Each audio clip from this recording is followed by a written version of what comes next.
Assalamualaikum dan salam sejahtera. Saya Cikgu Linzat dari Akademi YouTuber Malaysia Ayu. Kini bertugas di SK Gopeng, Taman Gopeng Baru.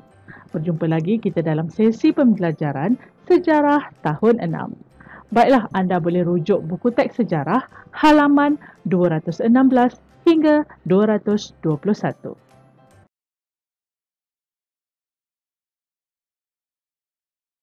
Tajuk 12, Pencapaian dan Kebanggaan Negara.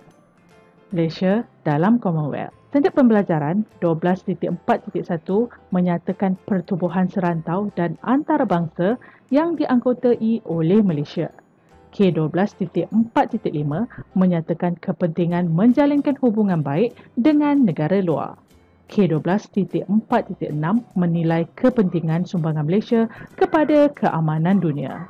K12.4.7 menunjukkan rasa bangga terhadap pengiktirafan negara luar kepada negara kita.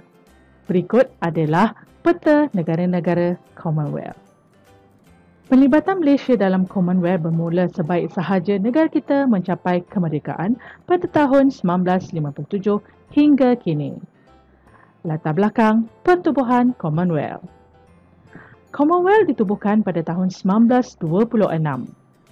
Keanggotaannya terdiri daripada negara-negara bekas tanah jajahan British yang telah merdeka.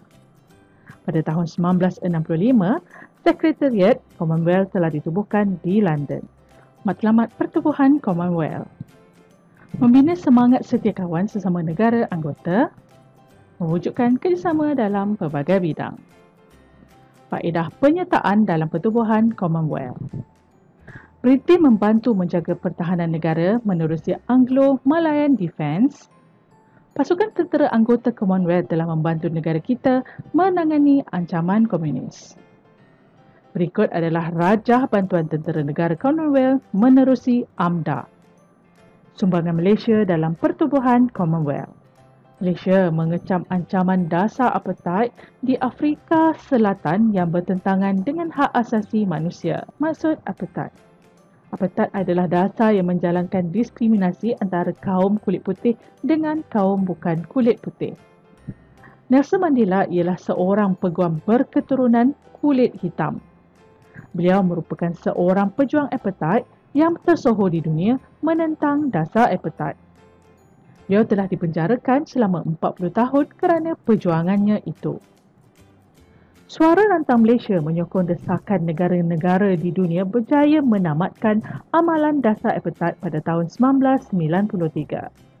Pada tahun 1989, Malaysia dipilih menjadi tuan rumah Commonwealth Head of Government Meeting CHOGM.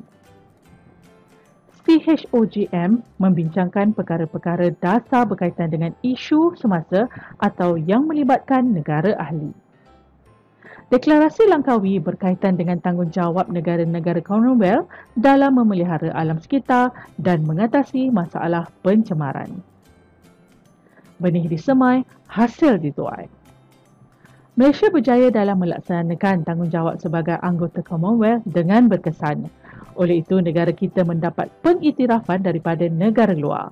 Sebagai negara anggota pertubuhan Commonwealth, Malaysia mendapat pelbagai faedah daripadanya. Antara faedah yang diperoleh oleh Malaysia: Tan Sri Datuk Ahmad Dr. Sulaiman bin Daud. Beliau dilahirkan pada 3 Mac 1933 di Sarawak. Beliau merupakan pelajar yang mendapat tajaan beasiswa Commonwealth menerusi rancangan Colombo. Rancangan Colombo memberikan bantuan teknikal dan beasiswa dalam bidang pendidikan kepada negara anggotanya. Beliau mengikuti perjanjian bidang pergigian di Universiti Otago, New Zealand pada tahun 1958 hingga 1962. Beliau amat beruntung apabila sekali lagi dianugerahi beasiswa yang sama pada tahun 1964 untuk melanjutkan pelajaran dalam bidang kepakaran kesihatan awam pergigian di Universiti Toronto, Kanada. Beliau memilih bidang politik untuk berkhidmat kepada negara. Beliau pernah memegang jawatan sebagai Menteri Pelajaran dan menamatkan karier sebagai Menteri Pertanian pada tahun 1999. Beliau telah meninggal dunia pada 23 Mac 2010. Selain itu, tentera Malaysia telah diberi kepercayaan mewakili Commonwealth sebagai pasukan pemerhati Commonwealth dalam pilihan raya di Fiji, Nigeria dan Zimbabwe. Sumbangan Malaysia ini mendapat pengiktirafan daripada negara luar. Sukan Commonwealth merupakan sukan kedua terbesar di dunia. Pemilihan negara kita sebagai penganjur pada tahun 1998 amat membanggakan kita. Penganjuran sukan ini berlangsung dengan penuh gemilang. Penyertaan atlet negara-negara Commonwealth dan tumpuan peminat sukan dunia membantu mempromosikan negara kita. Baiklah murid-murid, tugasan anda pada minggu ini, anda dikehendaki nyatakan sumbangan Malaysia dalam pertubuhan Commonwealth. Apakah kandungan dalam Deklarasi Langkawi 1989 dan nyatakan faedah pendidikan yang diperolehi dengan menyertai pertubuhan Commonwealth. Anda boleh rujuk buku untuk mendapatkan jawapan ataupun anda boleh menggunakan internet untuk mencari jawapan yang betul. Sila hantar tugasan anda melalui pautan yang akan cikgu berikan nanti. Itu saja pembelajaran kita pada hari ini. Akhir kalam daripada saya, Cikgu Linzek. Hidup berilmu dikongsi bersama untuk manfaat kita semua. Assalamualaikum dan bye. Jangan lupa subscribe tau.